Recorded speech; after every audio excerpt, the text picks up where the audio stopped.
Hey guys, it's Adam. Welcome to Do You Watch Anime, a show where I sit down with a guest every week and ask them, Do you watch anime? And we go from there. And today, joining me is voice actor in such anime as 100 Girlfriends Who Really, Really, Really, Really, Really Love You, Travis Mullenix. How are you today? I'm doing great. I'm glad you remember that it's 5 times. It's one of those things that every time I see someone do one more, I'm like, ooh, they got it Yeah, wrong. But so close. Yeah, I made sure to get it right.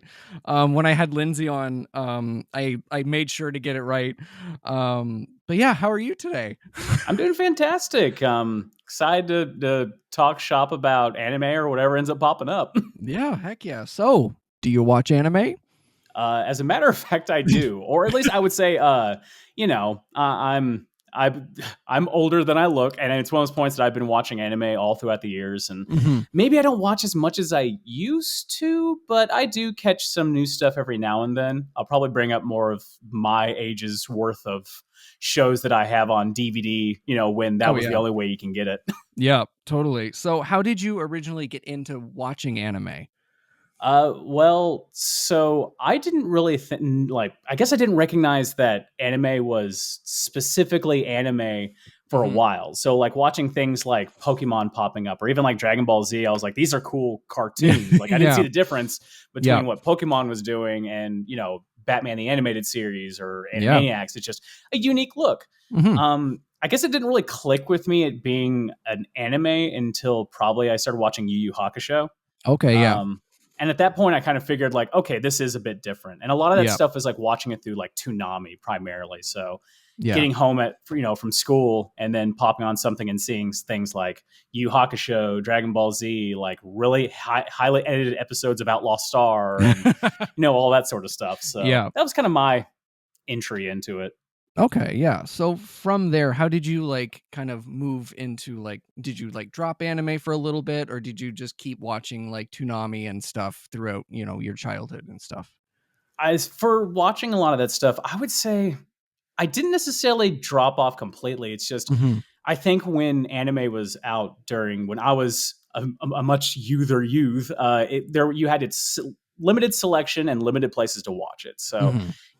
you would watch the same three shows. They'd only show this, whatever they had available to you. But like, Yep. there wasn't a whole lot of sources to like continue the journey unless you had the money to buy videotapes and DVDs. That's how old I am. I used to buy anime on VHS. Yeah. Um, so I didn't necessarily come from a completely wealthy family. So like a Mhm. lot of me was like every now and then lucky I'd buy my Dragon Ball Z VHS tape that hold like 3 or 4 episodes on a single tape. Yep. And I'd watch that thing to death, backwards, forwards, all that sort of stuff. Yeah. I would say that would be kind of the forced drop off. I would say I kind of Mhm. got back into it. It was around the time that like Full Metal Alchemist 2004 Okay, came yeah. out. Yeah, They yeah. released a DS game that wasn't very good. I could say Of it course. wasn't great, but I wanted Mhm. to buy it because I guess the GameStop or the EB Games version included I guess the Volume 1 DVD of Full Metal Alchemist 2004. Okay. So I got Wow, that one for shit. free. I still have it. Yeah. Um, and I watched that gets forward and backwards. I'm like, this show is super intriguing. I'm really Mhm. liking this. Let's get obsessed with this and continue to watch it. So I watched a lot of that. Mhm. And then it reminded me of like enjoying things like watching at that point now Adult Swim. So Inuyasha and Full Metal Alchemist, of course, was on there. And so like I started going, oh, they're starting to make DVDs for this thing. So I really started stocking up on them. So I got all into that. Got into Neon Genesis Evangelion around that point. Oh god. Which yeah, that was a trip. Yeah. A lot of it was trying to explain to my brother who started interesting in anime and then found it too weird and I continued was like he started watching like this show is really weird and I'm like Yeah. yeah I know right like in an excited way. Yeah. So I still love that show for different reasons. And at this point like for me anime is such a genre basis. I wouldn't say genre but a medium. So Mhm. like I kind of include it in the same breath as things like watching a movie or a live action TV show. So I rarely make the separation. I know the differences, but Yeah. like to me, it's no different than someone going like, "Hey, do you watch TV shows?" And it's like, well, certain ones are great, and I certainly do. Yeah. To this day, yeah, I still watch it. unabashedly. Just as an anime voice actor, you don't get a lot of free time to watch it. I guess recreationally. Yeah, a Yeah. lot of times it feels like homework. That's valid. So, what's a show that um you could watch over and over and over again and not get sick of? So for me, that's anime in general because I have this Okay. really bad habit of when I watch a show and then I'll Mhm. pull up something like Crunchyroll or whatever was displayed, and I'm like, let's look through the 500 shows that are on here, and then I turn on the one I've already seen because Yeah. it's such a comfort at that point. Yeah. But to name some of them, Mhm. I uh I mean, you probably talked about it a lot, but I'm a huge One Piece person. Like Oh. that I'm enormously into that. Was Mhm. so honored to be involved multiple times in the show. Mhm.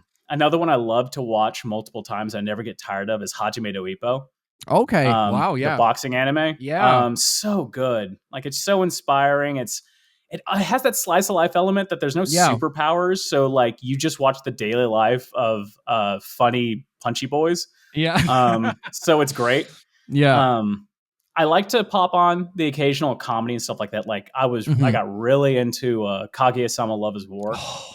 Oh, so Such a good. good show. So good. And it was one of those things that once I popped on, I'm like, oh, this is not just like funny to I guess for me, I find a lot of humor in anime can be very cultural. So Yeah. like and comedy is so subjective, so a lot of this stuff Mhm. can either hit or miss, and a lot of times it misses because it just doesn't necessarily click with the style. But it Yeah. was just so universally funny, Oh. and it was timelessly funny. It didn't have to lean on crux of like recency bias or things like that. Like you could watch it any time and find it hilarious, and Mhm. also it had more than that because it was both hilarious and thought provoking and emotional. Yeah.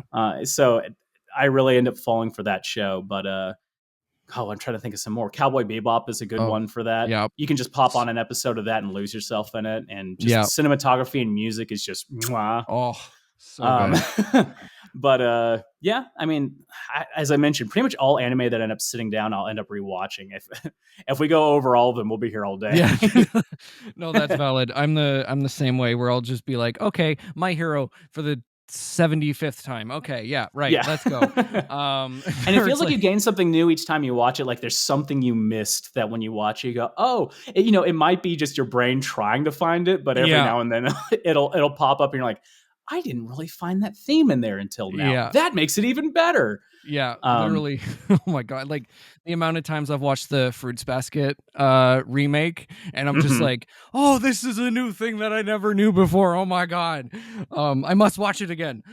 See, that was another anime I got really into, Mhm. I guess early on, because that was around the time that like Full Metal released. I think it was the original Yeah. Fruits Basket. And it was one of those ones I loved it, but it did feel like at a certain point, like it kind of like it just suddenly ended. Like there's Yes. so much more that need to be said that Yes. I'm just like, especially the confrontation. I'm forgetting her name because it's been a while, but Mhm. Yeah. the main, I guess, antagonist Mhm. was like a single episode, and I didn't really feel like all the stuff that she was responsible for was resolved. Oh god, So no. when that ended, I'm like, really? Okay. I haven't sat down and finished the remake. I need Mhm. to, Yeah. but I know that it digs more into it. Yeah. Um, I thought it Well, was really cool that I was able to that they showed the first like 3 episodes in theaters. I went with some other voice acting friends to go watch it yeah. there, and that was nuts. Oh my god, I love that. But yeah, like, when I, so a while ago, the original Sailor Moon with the Viz dub got put on a streaming service here in Canada, hmm and so like all 5 seasons, and I was like, "Oh my god, I can finally watch Sailor Moon again." And I was like, "Oh my god, this is so long." And just bringing me back to being like, "Oh, this is so like it takes 25 episodes to get to Jupiter, like Jesus." Yeah, Um it's that old school thing, and I feel yeah, like One Piece suffers from this curse sometimes, where it's yeah. just like they try to stretch it out to give Oda more time to make more content. So there's some episodes where maybe not a lot happens. It's Oh still yeah. great, but not a Oh lot yeah. happens. Oh, 100%. Like, I made my partner and I watched the live action, and I've been a fan since I was like 9 years old. hmm And so I'm sat down and watched the live action, and I was like, can we please watch One Piece now? Can we please? You've been saying no because it's too long. Can we watch it? And she's like, yeah, we can pick up where the live action left off. I was like, yay. And then we're in Oh, she's Alabasta. gonna miss the original version of like I Nami's "Please Help Me" and stuff. That's Oh, so. I know. I know. Anything, I'll do anything. I don't care. But like going back to Alabasta after all these years, I'm like, oh, Ace, oh, you're so ugly. Oh my god. No, ugly. Oh, I like the old animation Yeah. style. Like I feel like it was more pointy. Like nowadays, Oh it's so yeah. much more round. Yeah. Which not necessarily a problem. Like they're doing some beautiful animation now, but Oh like yeah. there's something about like I want to say they hit my stylistic peak around like Water 7, Yeah. like things like that. I really liked the kind of sharper look of it. Mm-hmm. I still love the stuff now though. Oh yeah. I'm kind of catching up. I'm right now like in Egghead, so Okay. Yeah. I'm caught up in the manga, so I know what happens. But Yeah. it's fun to see how many different artists are now involved in the process of making anime, which is so new. It's cool to watch like 10 different animators get 10 different episodes, or even a single episode will have like 7 different artists, and you can tell. It's and crazy. It's such a neat like way of displaying these unique scenes, and a lot of times they have a lot more creative liberties to try unique ideas, and I just think it's cool. Yeah. So like as a One Piece fan, what's your favorite part about One Piece? Oh man. There's a lot to One Piece. That's a layered question. I feel like One Piece is in a very unique situation when it comes to any form of media. As a bit of a background, I came from a film major degree, and I was really into music. So like storytelling and pacing and lore and all that are like all component pieces to a whole. And for me, just the ability for the show being out for 25 years, the manga even longer, of being able to have that time to nurture a character in a natural pacing, nurture ideas that happen in the show in a timeline that makes sense over long periods of time. Because a lot of shows and movies have to rush concepts to fit within this episode to this episode, but One Piece doesn't have to do that. They can take as much time as they want for characters to develop. And a lot of people say that like there's not much growth in characters in One Piece, which is completely wrong. No, yeah. It's just it's done quieter and it's done more over time, and so it's a little harder to notice. Yeah. But it's there. I mean, if I can't even name one thing, but like the world building is incredible. The time it takes and how you can always look back at other things and make sense of it, or the fact that Oda can keep track of small concepts and continue it into the story is amazing. Yeah. Giving characters agency is really important to me in shows, because so many times characters can be set pieces or used to develop other characters, and so they feel very flat and non-fleshed out. Oda will take the time to flesh out minor villains. Like I mean, everyone brings up Baby Dude, from the thing as one of the people, but like there's tons of characters that are like that.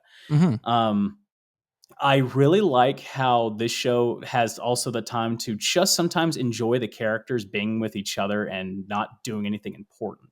Yeah. Because if you end up falling in love with a cast, like sometimes you're not always looking for them to worry about the stakes of saving the world or the horrible situation. Sometimes you just want to watch them hang out like they're friends or they're your friends. Yeah. And that's why I think so many people get attached to like One Piece characters, because at a certain point, like you feel like you're not just watching the Straw Hat crew, but you're kind of with them on their trip. So you get to enjoy all the fun they get to have and all the jokes and spars they get to do. And it's just a great, fulfilling show. Also, I think I watched it at a really good time. I got over like a really, or I just got out of a relationship. So I was just depressed. And I was sitting there like, man, I'm so depressed. I need to find something I can watch to make me feel better. And I saw this show with bright, colorful characters. And I'm like, assuredly, this is going to be fun and I won't cry at anything. Few episodes in, I was very wrong. Here managing to finish a certain amount of episodes and I'm crying over a boat. Yeah. And I'm like, I love this show. It's hurt me in so many good ways. It's one of the few shows that actually have made me cry. Like I've teared up in shows, but that's the only one that's actually made me cry. Oh, dude, the 1,000th episode intro, I was Oh, bawling, and oh my partner's yeah. like, "Why are you crying?" I was like, "Because it makes oh." It's it's also one of the magics that shows like that do. And I really like kind of bringing it back to some of the shows I like, and any Mhm. movie is I like the idea of motifs. Yeah. And it's a music concept of like usually associating a character with a sound or an instrument or a certain notation and things like that. And One Piece is really good about doing that. Yeah. Certain instruments are used to elevate certain things, and you can be like, as a fan, you won't even have to watch a scene, but there's just like certain songs you can hear that just make you jump into your feelings. Mhm. And it's just because they know right times to play it, they know where it covers, how those instruments are important for those things. Yeah. um like, anytime you see like Broken, they play the violin solo Oh, of Bing Sake, you're like, yep. oh. Oh, Things like that. So yeah. it's amazing for that kind of thing. Mhm. Yeah, it's really funny because, like, again, my partner going from the live action to the anime, she immediately got attached to Laboon, and Oh, perfect. yeah, literally will not shut up. "Where's Laboon?" I'm like, "You will not see Laboon for a very extremely long amount of time." Uh, Because but yeah. at least with One Piece, like it will come back, but you might have to Yeah, wait 300 episodes. exactly. Exactly. Yeah, and, like, growing up with it because, like, we got the Shonen Jump mangas, here in at least in Canada, Hmm. when I was a kid, I was like, "Oh my god, Yugi's on the cover, I must get it, it must be a Yu-Gi-Oh! Magazine," and then I opened it, and I was like, "What is this? Pirates? There's blood? Oh my god. Whoa. Whoa!" And then I started reading, and I was like, "Oh my god, this is so good," and then the anime premiered on Canadian TV, and it was the 4 Kids dub, and it was the first time I ever went, "This isn't One Piece. No. This isn't what A I lot was has reading." changed here. Yeah, lots I was 10 years old at that point. Why did they get rid of the good music? Like, why did they add Yeah, this crappy music into this? yeah. Sanji's not smoking. This is weird. Yeah, he's Um, talking like he's got a stuffed up nose. yeah, It's Luffy. poor Mr. Moo. He tried his Yep, best. yep. Oh my god. But yeah, so moving on to your voice acting career. Sure. You voice Rentaro in 100 Girlfriends. I do. How does it feel voicing the bestest boy ever? Like ever. It's so funny that like when I got the call to be the character, like Mhm. I saw the name of the character and I saw the title of the show. And my first thought was, oh no, another isekai.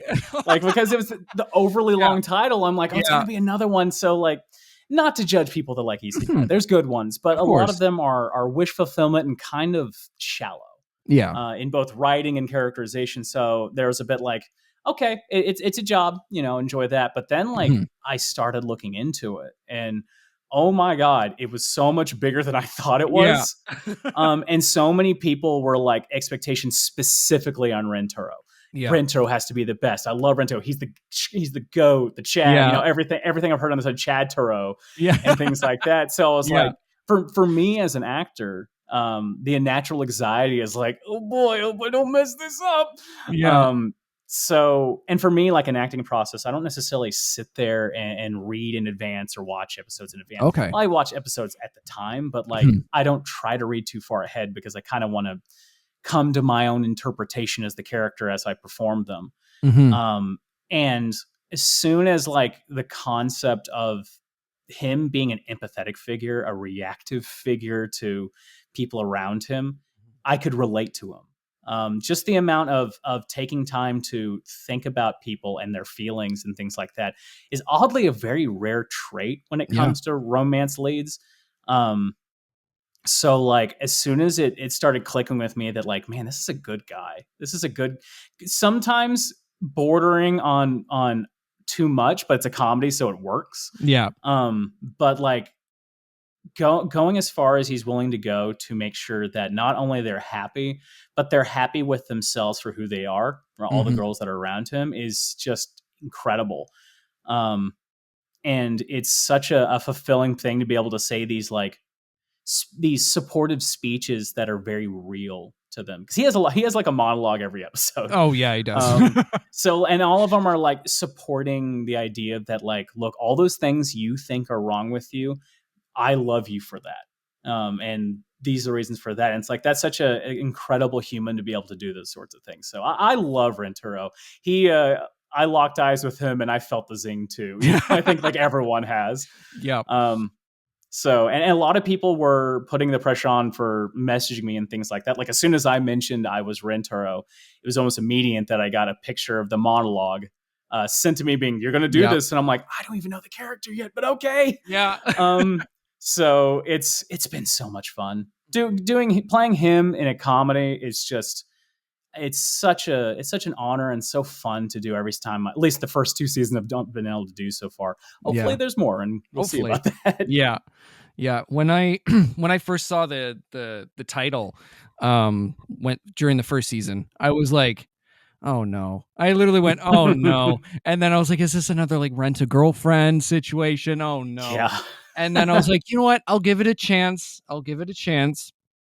And then within the first episode, I was like, this has no right to be so good. Yeah, that is the thing. Yeah. It's one of those shows you watch, and I've seen reactions to it where people are like, why am I crying to this show? It's so stupid. Yeah. And then like, you're right. It's both. It can be both. I've never seen a show that is so effortlessly able to move from stupid raunchy to adorable. And it'll do it in sometimes the same scene. And or like scenes where it's like, I feel like I should be sad, but I'm laughing or things like that. And it's just, oh man, I feel like it's such a unique experience. Again, it reminded me kind of experience going to Love is War, where it's like, you can take things like slapstick comedy and it's so much more heart to it, because I think comedy is such a good, I guess, segue into caring about a character. If you laugh, you enjoy their company and you enjoy being around them. So when those characters that make you laugh are going through something rough, you feel it that much more. I feel like, again, One Piece kind of does that in itself. Yeah.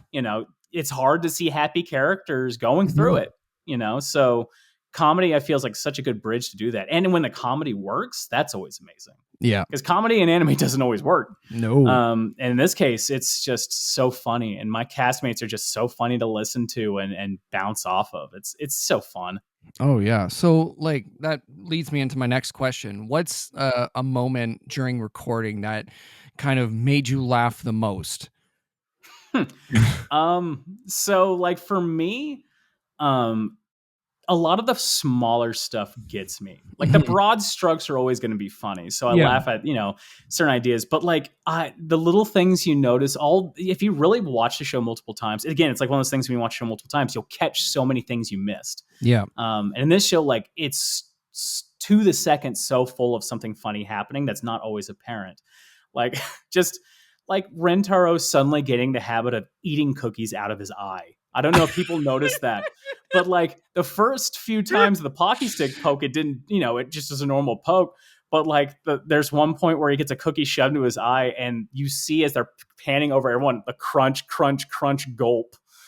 And then like in one of the later episodes, it's just not even hidden anymore. And then like Kurumi is just like, oh man, it's 3 times more delicious eating through your eye. Yeah. And things like that. It's just, man.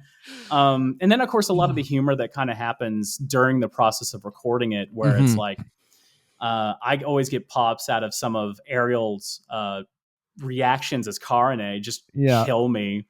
Because they're just so funny. Just, like the swimsuit episode screaming that, yo, he's dead! And things like that cracked me up. Or like when I fell out the window and she's like, dude, here's your core! As I'm falling out the window. Oh, God, it's so... and then, like, as those little things, like, I think I posted on Twitter the one where I did a reaction in episode 3, which is like when I zinged with Shizuka. And when we do reactions sometimes, like I do something...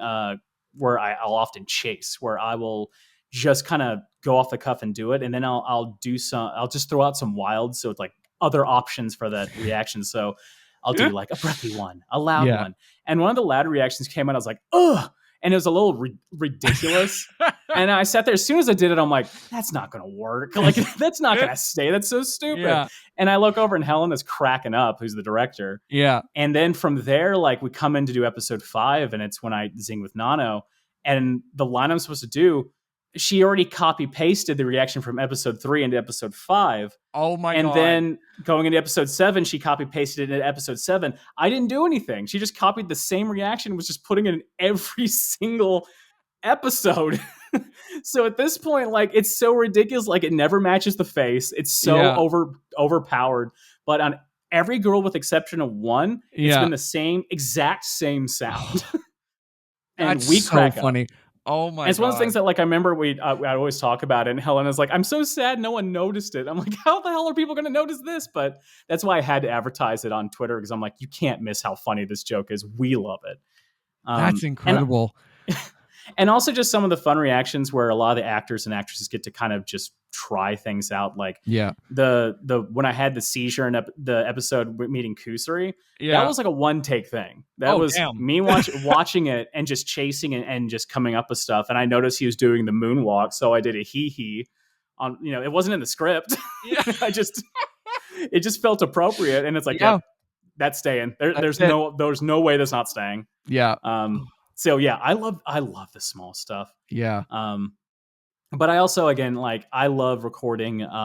For me, I loved the heartfelt moments. I love recording, talking to the people in that way. Like, I love doing comedy. It can be hard to do comedy. It's a lot of energy, but I absolutely love opportunities to go into your emotions. So for me, that would be the way that I end up liking it. Yeah, one of my favorite little bits that I noticed recently after my most recent rewatch was during the karaoke scene where he's reacting to everyone, and it's just constant, just, oh my God, it's so good.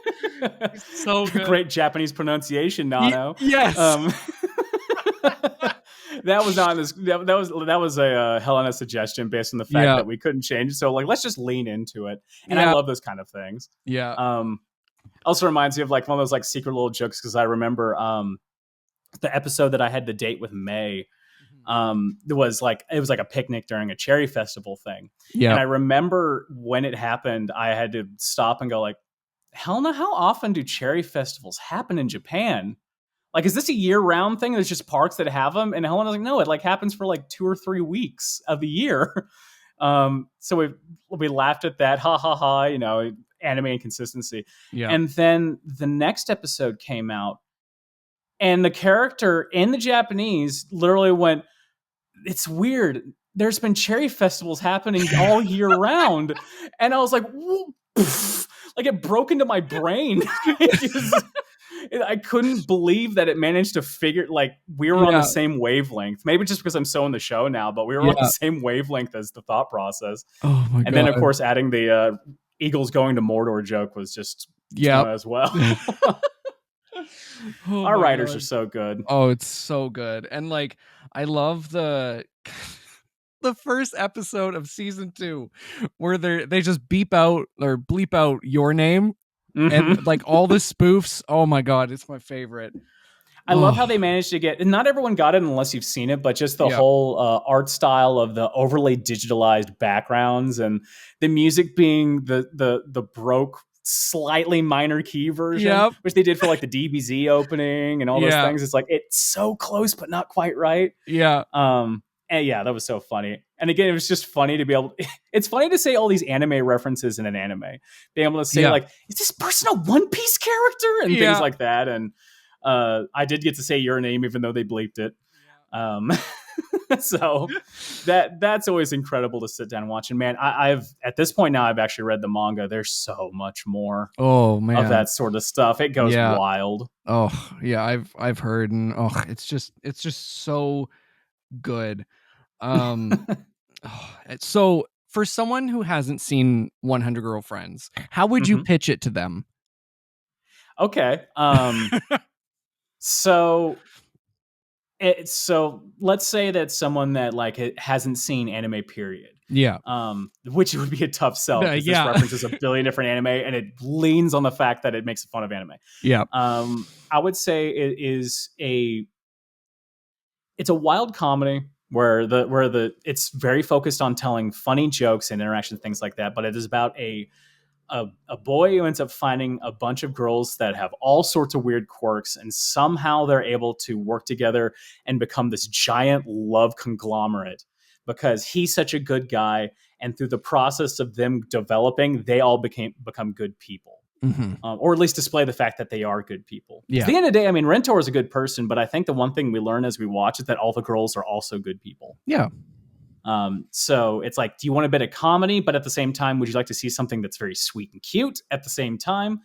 You'll get a bit of everything out of that. Because, man, I don't know how the series does it, where it's able to go this long with also just maintaining characters being as adorable as they are. Or even characters that aren't always cute having very cute moments. Yeah. And like, oh my God, the writing is so good because it's hard to do that for so long because, you know, it sometimes in some anime / manga, it gets old, right? Like the jumping the shark idea. Yeah, exactly. And with this, it just every connection, every time he gets a new girlfriend, every time a new character is introduced, it feels refreshing. Yeah. And it's there's so many. I feel like it's definitely a sum of its parts situation with the show where there's so many little things that definitely add a quality of life to it. I think the art style is really charming. It's very soft. Like all the characters don't have bone structures. They turn into little ball faces a lot. But it's really cute that way. As I was mentioning before, motifs. Every character, every girl, or even Rentaro has a music like sting to themselves. Yeah. If you go, they actually released albums on Spotify, and all of them have unique instruments, unique tones. The final episode, where all the girls are telling Rentaro how they love him. If you listen to the song, every time I got to a character, it would play their motif in the song, but it was the same song. That's cool. Yeah. So it's kind of like one of those like finale. I always forget what they'll call them, but since everyone's coming in, they're playing bits and pieces of everyone's motifs, and it's great. So the music is really well done. Yeah. It's not digital. Like most of the music itself is an orchestra. Oh, wow. There's behind the scenes things where they're showing like, you know, string orchestras and stuff like that actually playing the music. Damn. The writer cares and is focused on an end goal of knowing what they want. And as so far, you know, for the most part, especially now I've read in the manga, there's like 33 girls or something like that now. Yeah. Not all of them have quite hit yet, but they're on a wait and see moment. But like most of them have like hit of like, they're perfect. I love where they are. Yeah. It's not for everyone. I'll admit that it's not for everyone. God, no. I think you have to have a certain amount of experiences in the anime trenches to really, I guess, appreciate what it brings. Yeah. And I totally also understand why people wouldn't watch it because certain subject matters can be like, I forgive it to a certain extent because I'm like, well, it's a comedy making fun of other anime doing it, or not making fun of, but homaging it. Yeah. And also, Rentaro's so innocent. He doesn't go past like a kiss. Literally. He does anything to avoid running to that second base at any point. Yep. He brought Iron Man gloves to a sleepover. Yep. And it's never explained why he did it. Nope. Like he just has them. Out. He's just like these. He's just, it doesn't even thank feel goodness like I have these. these. Yeah. Like cool. It doesn't even feel like I have hands, and I'm like, oh my God. Yeah. And just I love being able to say lines like "say no to degeneracy" and things like that. It's so like, you know, doesn't take itself seriously. It never goes too far. Yeah. I do feel like the first girl is, if season 3 comes out, the first girl is definitely gonna be a litmus test of who still sticks around. If you've read ahead, you know. Yep. But it's a great show. It's way better than I ever thought it was going to be. Yeah. But either way, like I've so enjoyed the process of doing it. Being able to do unique things like that ridiculous monologue and stuff like that is just. Yeah. How was that to record? Because holy shit. That was something. And I definitely can tell you the studio didn't know how to do it either. It was one of those things that I was sitting there thinking, like, when it was first told me, the first thought before it's even animated is like, how will they animate this? Yeah. Because a manga, you can stop the page and read it. but the anime has to continue. It has to continue within its 22 to 25 minute span. Yeah. So I'm like, well, maybe they'll have an hour long episode and do it. Maybe that's how they'll do it. And then when it got around to it, when it was supposed to come out, because it was supposed to happen earlier if you follow the manga, it didn't come out and a lot of people were upset. And maybe I had a little bit of insight that they didn't have to worry too much. But when we got to it, which was like a week before, a lot of people were like, the writing staff is trying to figure out how to do this. So like, we've never done anything like this before. Because keep in mind, this monologue is longer than the one in the manga because it has 2 more characters. Oh, yeah. Comparatively. Yeah. So when we got there, they did the anime. Wataru, the voice actor, Japanese voice actor for Rentaro, did the whole thing. Just got sped up. So I realized at that point, like, well, Gauntlet's throwdown. I have to do the whole thing. The expectations are so high. If I recorded maybe like a paragraph and then just went blah, blah, blah for 15 minutes, people would know and I would never hear the end of it. Yeah. So I was like, please, let's just make this work. And then when I get in there, they're like, so this session is just the monologue and we're not going to finish today. And it was like 4 hours. Oh my God. So I was like, cool. And then when I got there, the engineer was like, okay, how do you want to do this? And the director was the same way. They both looked at me being like, how do you actually want to do this? Because they didn't have an idea. Yeah. So I went, well, I guess we'll sit here and I'll read as long as I can until I can't read anymore. And then we'll stop. And then if we need to fix anything, we'll go over and do it again. So here's a little behind the scenes thing. Not only did I do the whole monologue, I had to do it multiple times because we had to do edits. So we went through the whole thing. Yeah. I think it took overall about 6 hours to do. Ended up being about 15 minutes of straight talking all the way through. It was probably the second time in my voice acting career where I got lightheaded during the performance.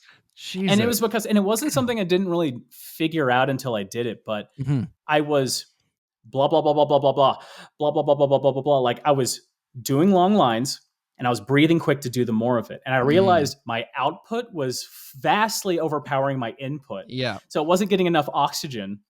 So as I was doing it longer, like I started feeling dizzy. I'm like, oh my God. I need to take longer pauses or this is going to be a problem. Yeah. But we managed to get through it. And as we're going out there, I had to take a break before we contained more lines. And one of the writers walked up and he's like, hey, did you do the thing? I'm like, oh yeah, just finished doing the thing. So they grabbed Macy, the writer for the show, and that writer as well followed us back to listen to the whole unedited thing because they were just so curious. You can't tell because it's so fast. There's even a line where I'm like, and I love how Travis is almost done with the monologue is actually in the monologue. So I love that. My name is in the monologue. Yeah. But we watched the whole thing. There was this kind of moment of applause. Yeah.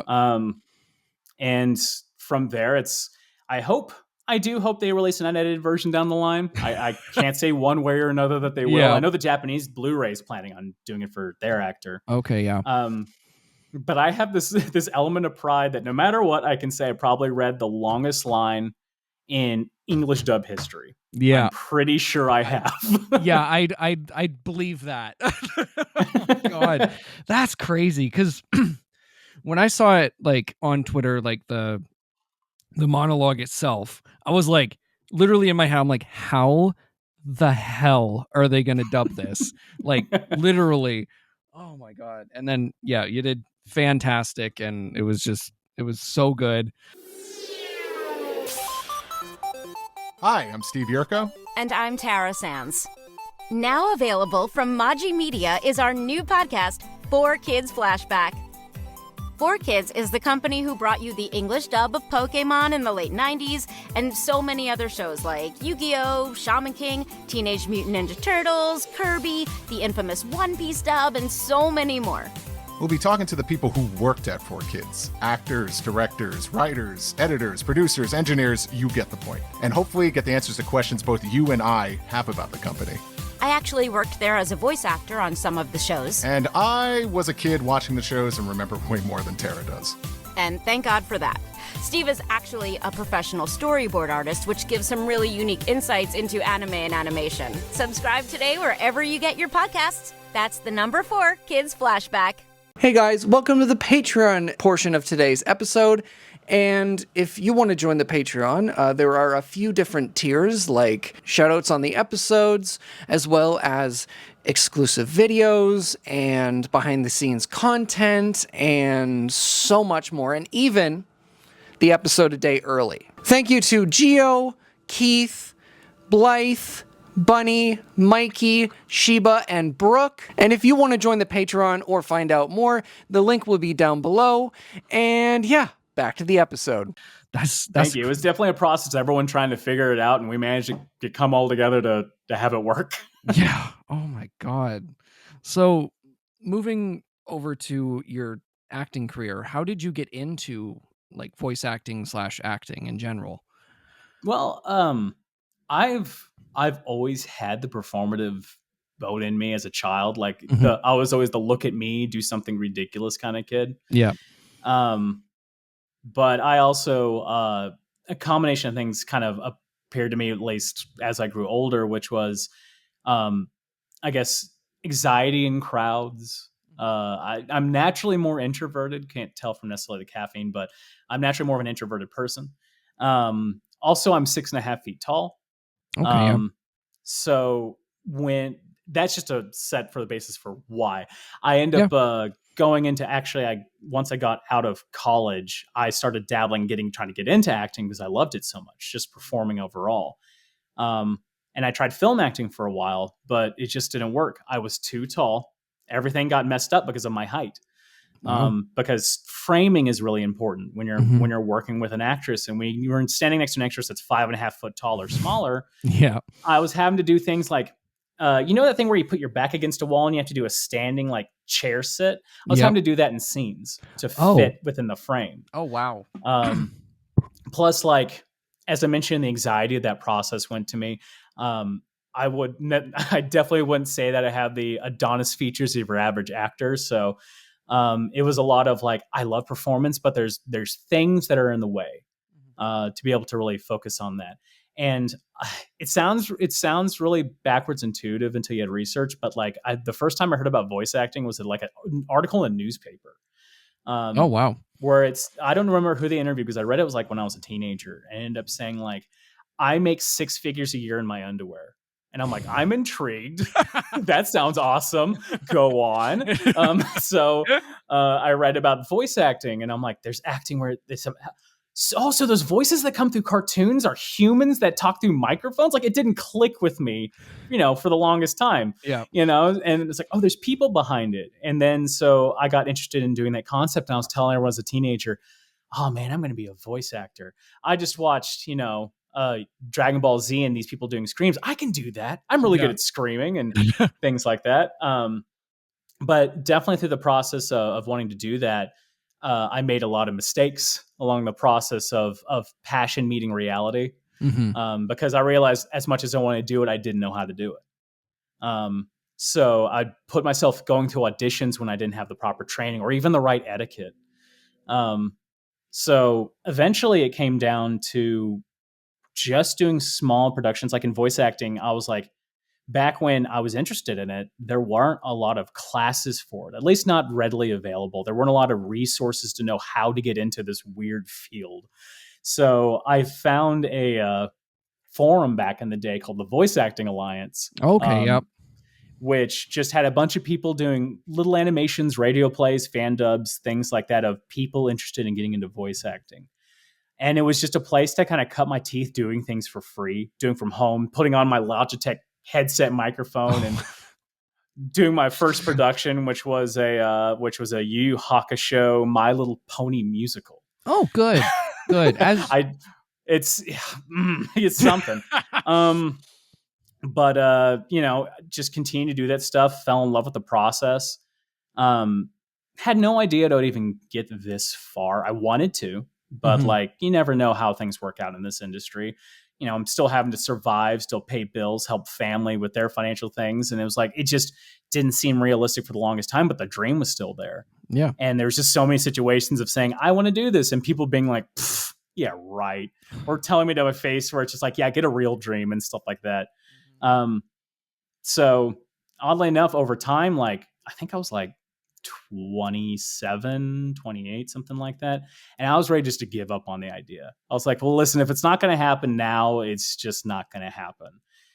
Plus it had like all my hardware had broken like the day before to be able to record anything. So it's just like, this is just destiny telling me to stop trying something that's just not going to work. Yeah. And I get an email from this person I used to work with on the Voice Acting Alliance being like, hey, I'm casting for this visual novel game. And I thought of you. And if you wanted to audition, here's the audition thing. And I'm like, I can't record anything. My hardware is broken. Like I can't.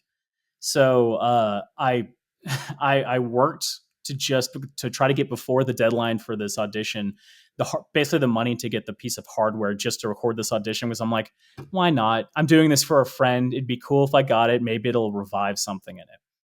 I do the audition and I get a part in it. And a few days later, just out of the blue, I get an email from Funimation saying, hey, can you come in to record for One Piece?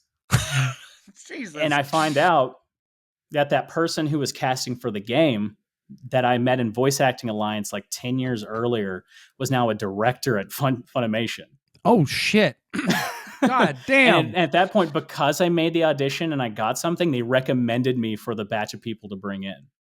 Damn. So suddenly, and then from there, it was history. Like from there, I continued to do it. I remember seeing them in a hall and giving them a big hug and thanking them. But like so much of it was like getting the opportunity when it felt like the opportunity was gone. And it just, I lucked out. I really lucked out. Yeah. And I've been doing it now for coming on 9 years ever since. Damn. So what has been the biggest lesson you've learned since becoming a voice actor? I mean, a lot of people are going to talk about probably the most common answer you'll ever hear, and there's a truth to it, that it's acting and not voice. And that's true. There's so much of the acting process that goes into it. I'm trying to think of this story to not sound like a downer, but I do feel like it's a realistic idea of what it takes to become a voice actor. Yeah. Because the training is the part of it. Taking classes is a part of it. Networking is a part of it. But what separates people from continuing being a voice actor and not is being able to survive when the times are slow, when the times are down, when you're waiting for those opportunities, when you're working your butt off and nothing seems to be changing year after year. It's so much of continuing to do this is patience. It's belief in yourself and knowing how to handle situations when things aren't working. So the reality is if you want to be a voice actor in anime, that's awesome. It is a fun job. It is so much joy to do because it is just, you get to come in and have fun for work, and that's awesome. But it is also an industry that does not pay as much as other industries of a similar ilk. Yeah. You can, if you have the voice chops to do something for commercials or promos or anything like that, you'll make so much more money than like anywhere near what you'll make in anime. Yep. So reality is a lot of people have to make a lot of sacrifices to voice an anime. There are those lucky ones, that every now and then will get that big role that gets them into conventions, and can live off that as a secondary job. But a lot of us are like figuring out week by week. And there's those struggles of like the rejection that comes with voice acting. You'll get rejected for 95% of the jobs you record for or even try to get into. You'll have a lot of people telling you that because your job is unorthodox and hard to understand, that you're being childish. This isn't going to work. Why are you still trying? And for a lot of people, those can be moments where it's like, yeah, why am I trying? This is so much. But I think that is what separates people who want to be in anime and as voice actors because they love the craft versus wanting to be in it because they're a fan or it's something where it's like, this will bring attention to me. Because at a certain point, for a lot of people, it doesn't bring attention to them. I've worked here 9 years, and this is the first role people even have recognized me. And people still will get my name wrong. People on YouTube still think I'm Justin Briner. It's YouTube. Everyone thinks I'm Justin Briner, and on TikTok, everyone thinks I'm Dallas Reed. So everyone goes, "Oh my God, it's Asta!" No. So like the reason that someone like me and the people that really stick here a long time are able to do anime for as long as we love to perform. We love acting. I do this. I don't do this for attention. I don't do this for fame. And it's obvious as I'm talking about, I don't do it for the money. Yeah. I do this because every time I'm in the booth and I get to process a character's thoughts and then release my own through these emotions and ideas, it fulfills me as a human. It is what powers me. It makes me feel alive. And that is why I do it. And if you feel that that is you, after everything that you go through, all the pain and rejection, and you're able to stick around and smile and do it, you are made of the stuff that can make it in this industry. So don't give up on that. But there is a reality to it. It's not an easy reality, but if you're able to stick around and make something of it, it is an incredible journey. Yeah. Oh my God. I love that. And it's so true for just like being a creative in general is, you have to stick it out if you love it and all that fun stuff. Yeah, I know that is, as I mentioned, not the most lighthearted thing, but like, yeah. it has to be said. It's not all sunshine and rainbows, unfortunately. No, you're doing something unorthodox, and there's no defined way of getting there. Same thing applies with being a content creator. It's like the journey to get to success is not marked. You have to create it for yourself. And a lot of times, no matter how many times you explain it to people around you, loved ones, things like that, they don't always get it. Oh my God. My family has always been supportive of whatever I want to do, but it doesn't mean they understand what I do. So it's hard for them to explain why I might be suffering financially or having a bad, not working, despite it's one of the few jobs where you can do amazing work, but it can't guarantee work next time. Yeah. It's always, the next audition. So, not always easy to explain, but I have belief in this, and that's what matters. Yeah. And it's the same with this. Like, I was getting my hair done. I want to say like March. And I was explaining what the topic of what do you do for a living comes up. And I was like, I have a podcast where I talk about anime, and it was like this 40-year-old woman, and she's like, oh, that's great. But what happens when anime doesn't goes away from being popular? And I'm getting my hair washed, and I'm like, well, it's kind of been popular since the 90s, so I think I'm okay. But thank you for the really harsh question. I'd be like, well, I'm a content creator. Yeah. If somehow, hypothetically, the content goes away, I'm pretty sure I could find other content to create around. Yeah, literally. I'm just like, I think I'm good. Thank you. Thank you, hairstylist. Yeah, can you just cut my hair, please, and not give me life advice? You're not getting a tip for the existential crisis. Thank you. Yeah, I was just like, lady, please don't. Oh my God, I love Demon Slayer. I'm like, yeah, sure, okay. Talk about it. Also, just talking about a career that, like, to the outside world, like, people don't. The anime voice actor is the one where you never know what you're going to get when you mention you do it as a profession. Oh yeah, I bet. I've heard so many just random people that'll ask me, like, they'll see, like, I have a couple of Rentaro keychains on my keys that have been gifted to me. Yeah. And so, like, they'll see it and go, oh, what's that? And I'll be like, oh, this is a character that I voice. Oh, what does that mean? Oh, I do voice acting for anime. And then you pause. And you're like, okay, where's this going to go? Yeah, you're like, don't know yet. And, there's some people like, whoa, cool. Did you voice in these 3 shows that you haven't? And like, no. And they go, oh, okay. And that's the best case scenario. Yeah. But more often, I still remember this one girl at Target noticed that because at one point I had a character someone got me a sticker that went over my debit card. That was my character. Yeah. And so I was swiping and I was like, oh, that's a cool show. Yeah. I voiced them in this show, things. I do voice acting for anime. And they go, wow, that's so cool. You know what I love about English dubs? They don't take their show seriously at all. I'm like, okay. I don't know what that means, but thank you. Or I'll get people going, oh, you work in English dubs? That's cool. I hate English dubs. Oh my God, I fucking hate that. Like the amount of times where I'm like, yeah, I'm explaining the show. I was like, yeah, I sit down with the cosplayers, creators, English voice actors, blah blah blah, and they're like, yeah, I'm a sub only, and I'm like, Cool, man. okay, great, Yeah. congratulations. What? I mean, it's one of those things I have sat down in not conversations, but I was sitting next to people, and I remember this one person mentioning, "God, I hate English dubs. They make me sick to my stomach."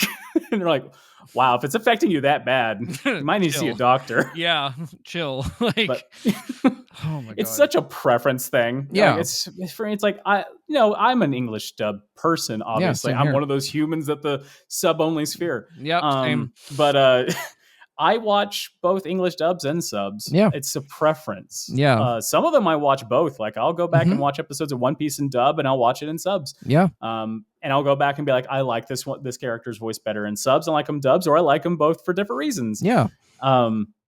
It all comes down to preference. I find some shows are enhanced because of their dubs. Mhm. Bakano, for example, is Oh, amazing as a dub. So And good. it works even better that way because they get the localization right and the dialogue right. I find personally, like if you want the specifics, like I get disconnects watching like feudal Japanese shows that are in English. Yeah. And it's not, so for me, it's not because the English dub is bad, but I just get this sort of like, I want some sort of like accuracy to the historical significance of it. So like samurai shows I love to watch in Japanese. Yeah. Things like that. But if the show has a bit of more of a unique, maybe a fantasy or English thing, and they really nail the dub, totally a way to do it. Yeah. I find people tend to do the what they heard first bias a lot of times when that comes to that sort of thing, where since the show comes out in Japanese a lot, they'll hear that and be like, well, now they hear the English sounds weird because I'm used to the Japanese. Yeah.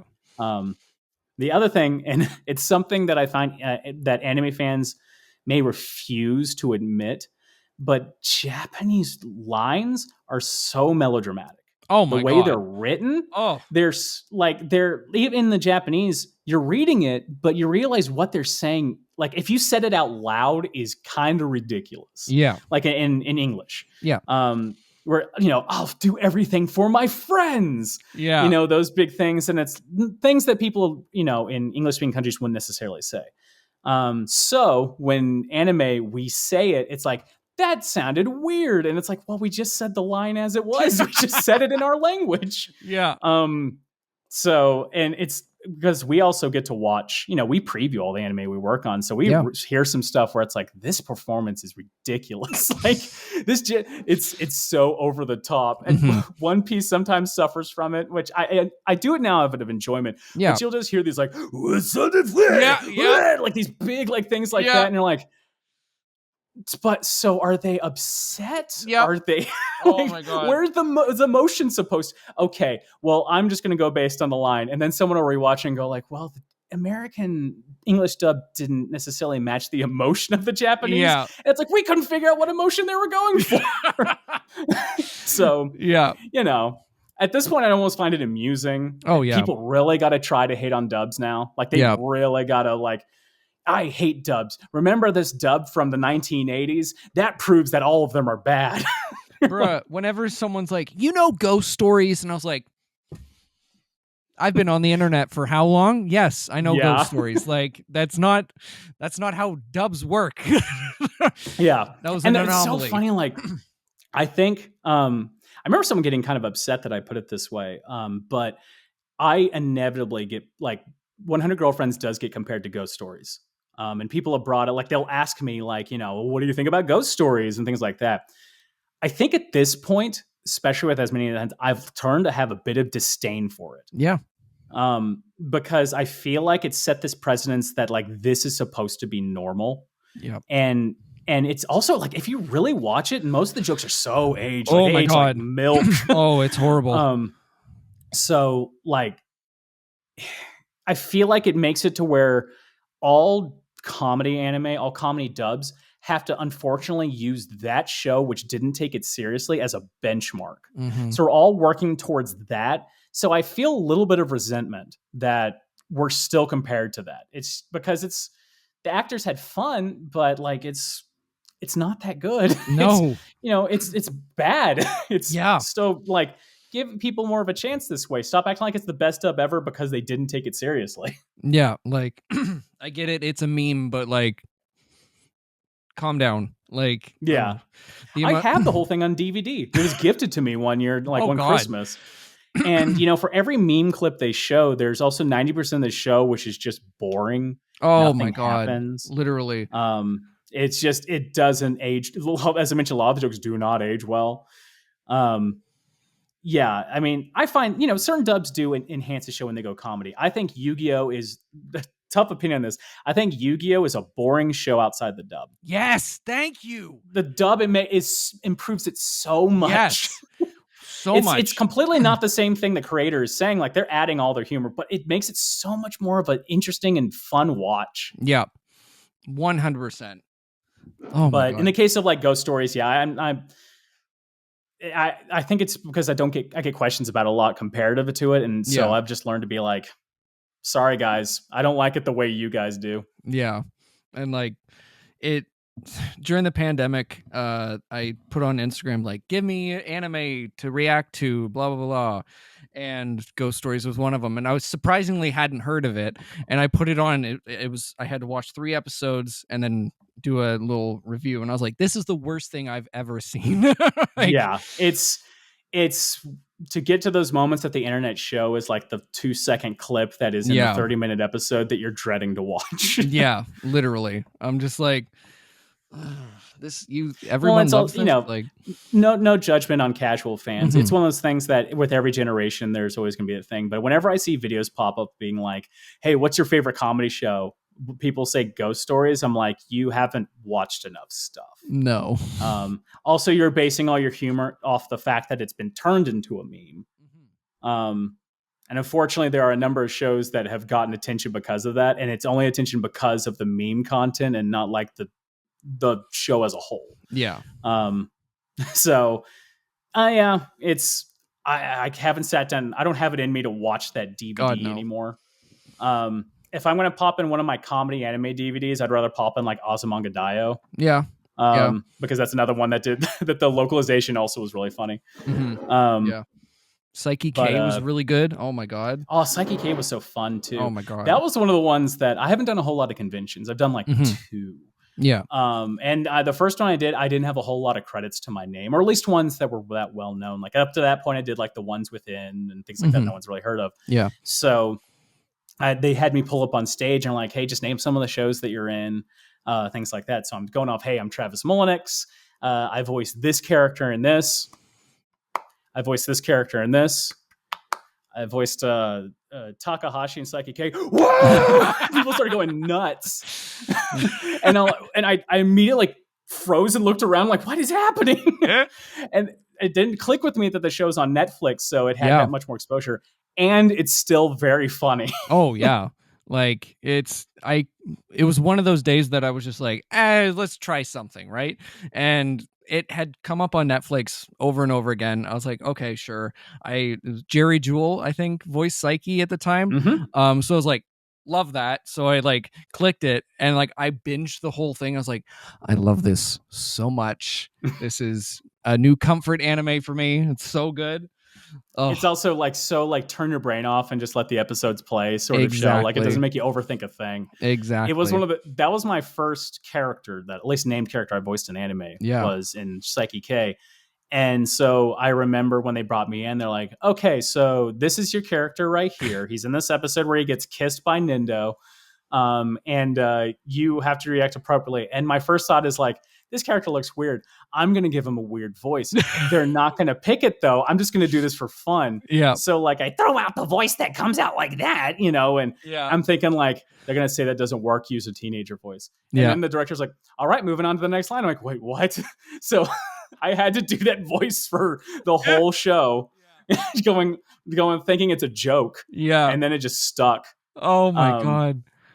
That was the one where at the second convention I went to, I left the table to go to the green room and I came back and the actor that was sitting next to me is like, dude, this group of girls showed up and were freaking out that you're in Psyche K. And I was like, oh, really? Oh, that's so fun. And I was like, well, I told him to come back. You'd be back later. And then I get over there and they all show up. It's like a group of like 10 teenage girls showing up. Yeah. And they're like, wait, are you this girl? Oh my God, you're the perverted character from Psyche K. And I was like, sure. That's me. Yeah. Thanks.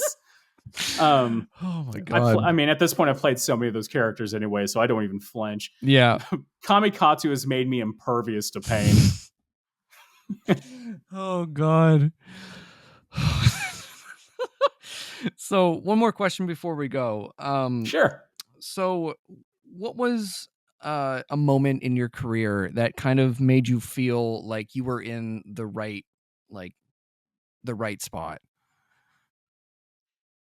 Right spot in terms of Like where I wanted of to life. what to do as a job. Yeah. As in terms of what you wanted to do as a job or your dream life. So when it's funny, I already kind of talked leading into it, but when I got into that first session, we're like, hey, we want you to come in to record for One Piece. And my first session, I come in, I work with a director named Joel McDonald. Yep. And he's a director who now works on Borderlands stuff, Gearbox. Like he's moved on to even greener pastures. But he was my first director for One Piece. That and Assassination Classroom. And these were just background characters because a lot of times they'll bring you in, they just want to test you to see if like, are you directable? Are you a good person to work with and things like that?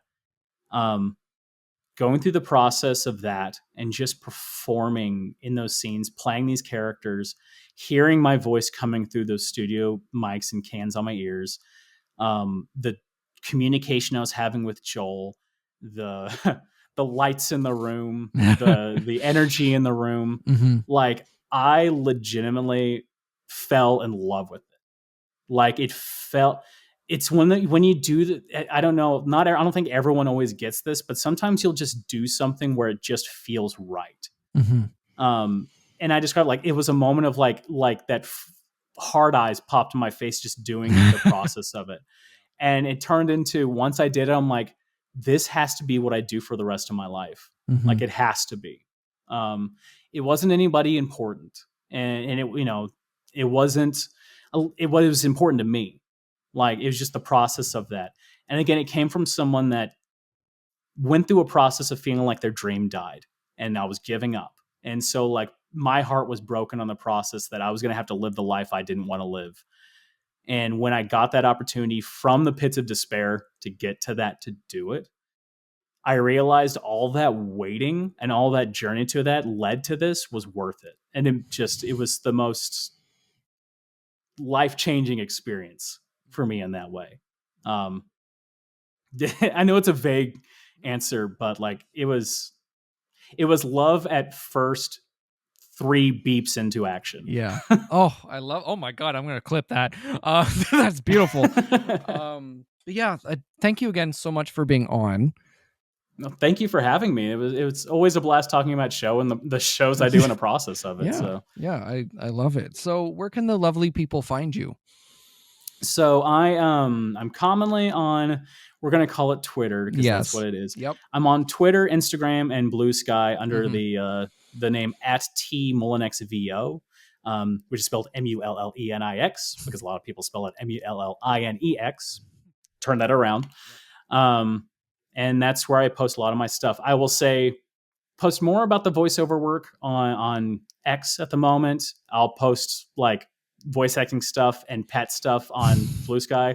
And if you're on my Instagram, it's mainly my cat and my fish. Hell yeah. So like if you're interested in my pets, you can definitely check there. But yeah. Look at @MullenixVO to find me there. Heck yeah. All those links will be down below. You can follow me at Corky Cosplays on Instagram, Adam Corky everywhere else. And subscribe to the Patreon. You get episodes a day early as well as exclusive videos. And yeah, I'll see you guys next week. Bye-bye. Bye.